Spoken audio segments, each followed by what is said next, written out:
Hey, how's it going, guys? Hopefully everybody enjoyed The Dawn Wall.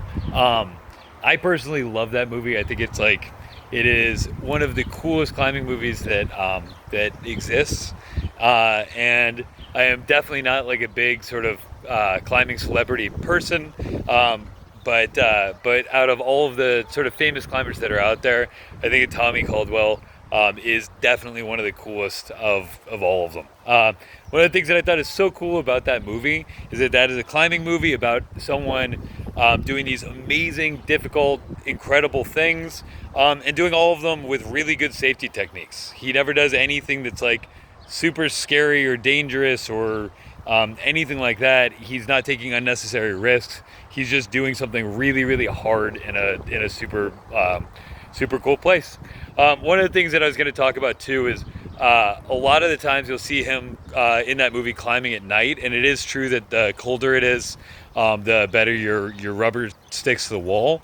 But one thing that I wanted to throw out there with that is that with climbing at night, you want to be aware that like being really good at falling is super key, because a lot of times when people are new to lead climbing, and I know that we have not gotten there in class due to the fact that I don't want to try and teach life or death, techniques via my limited cameraman skills in a mobile online PE class. But like I said, if you take lead falls, you have to get good at falling. And in the movie, you can see he obviously is. When he takes falls, it's nice, gentle falls, and I'll talk about that in a little bit. But he's absorbing shock with his legs. He's not just like slamming his body into the wall, which is what happens in all movies. And until you get to the point where you're so relaxed falling that you don't have to like spot your landing with your feet, you can just sort of absorb the shock anywhere. You shouldn't. Climbing at night is like way sketchier. That being said, I used to climb at night all the time in the Riverside Quarry. That's like pretty close to school. Should we get back to normal, and climbing somewhere that's fairly well bolted on routes where you know where you're going, it's not too bad.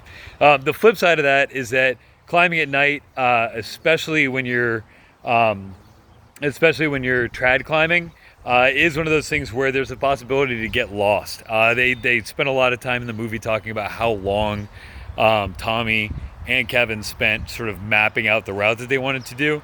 But a lot of times when you're doing this, when you guys will be doing this, should you get into trad climbing and multi-pitch climbing, you've never seen the route before. You're going out there, you've got a route, a guidebook that has a description of it, but you get there and you start climbing, and it's easy to get off route and just go the complete wrong way, and that becomes much, much more apparent at night. And the thing that's interesting about doing, especially multi-pitch stuff at night, is it just reduces the entire world to like the radius of your headlight or a headlamp, so where you can be 1,000 feet off the ground or 1,500 feet off the ground or whatever, and you look up and it's just blank darkness outside of however far your light is illuminating. And you look down and it's just blank darkness outside of whatever your headlamp is illuminating. So it's this really cool and isolated feeling where you both feel really, really far off the ground, but every distance off the ground feels the same because it's just like a void beneath you. Anyway, so one of the things that wanted to talk about, and just real quick too, in my personal opinion, and this is just me, trad climbing is like the best. It's like the most rewarding type of climbing. I think bouldering is like pure athleticism. It's like one of the fastest ways to get really strong and get really, really good at like the technical aspects of climbing. Sport climbing, which is where you clip bolts, and it's the type of leading and a type of top roping that people do indoors, is also great. It's like a little bit, you get a lot more air under your feet. But trad climbing, where you're putting in your own equipment as you go up, and I'll talk about that in a sec. Trad climbing and multi-pitch climbing, where you're going not just one pitch, but you go up and then you bring your partner up and you continue going higher and higher and higher, so you can spend extremely long amounts of time on the wall. I think that the best adventures that you can have in climbing oftentimes aren't like these super hard, crazy routes, but they're these like really amazing adventure experiences that you can have where it's like you and one or two other people that you really care about doing something really, really amazing in like a beautiful place. So without any further ado, I will wander over here and go over some basic concepts of gear placement with trad climbing. So one of the things that I want to sort of emphasize with all of this, trad climbing is way, way more dangerous because, again, there's not just the technical aspects of leading, which you would have to cover with indoor climbing or with sport climbing, but there's also your route finding and gear placement. Gear placement is one of those things that's sort of easier to teach, and I'm not going to get into that in detail because, again, this is not something that you should ever learn from internet videos. This is something you should learn in person with somebody who can supervise you while you're going over this stuff. But what the concept is there is that if you put in a piece of gear, if you're sport climbing, you clip into a bolt, and if the bolt were to somehow fail, you'd be in trouble. But there's no skill in actually just clipping into the bolt. The stability of the bolt is a fixed entity. Whereas two people can go up to the exact same crack climb, and this is my simulated crack climb where I just bolted a wedge into some 2x8s. Two people can go up to the same thing, use the exact same piece of gear or whatever they're using, and put in protection of completely different quality. Where it really is something where your ability to climb safely is massively impacted by your skill at putting in the gear correctly. So just to get straight to it, there's two main types of gear. There's what's called passive gear, and then there's cams and various types of cams. There's also ball nuts and big brothers and all sorts of other things that I won't get into now, or big bros, I should say. But just in general, basic concept is that with passive gear, what it is it's some sort of trapezoidal orientation where you're essentially putting it into a crack and then sliding it down until it gets caught in that constriction. This one, probably put it like so. And then once it gets in that constriction, you really just wedge it in there. And then you clip into it and continue going. Like so. With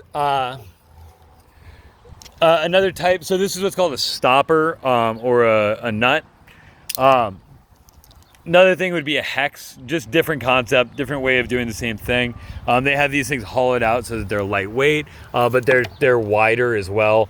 Again, it's passive protection, so you're just putting it in and pulling down.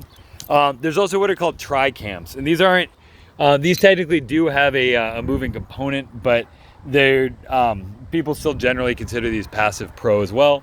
What the concept is that you have a piece of gear that's getting pulled by a certain point right here. What you do is you wrap the webbing around like so. And what that essentially does, let's see if I can hold the phone with my legs. What that essentially does is it makes so once you put this in a crack, to open, it wants to sort of twist outwards. If I pull down on this, it pulls this side up here this way, and then this point is the counterbalance.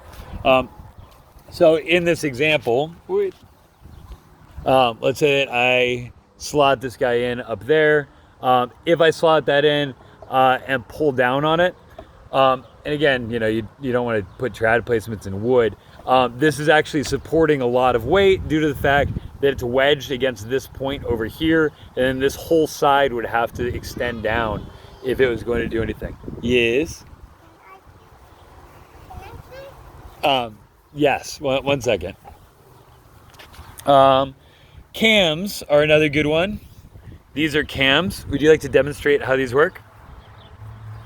What you do is you pull the trigger, and when you pull the trigger, it compresses the lobes. Go ahead, do that again. Perfect.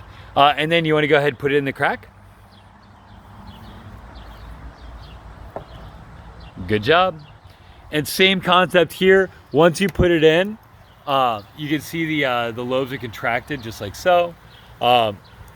And then once you've got that set up, once you've got that set up, you're good to go, and you can pull down on it like so, and it'll support weight. Here, I'm filming my class, honey. I love you. But once you've got that set up, then the first person goes up.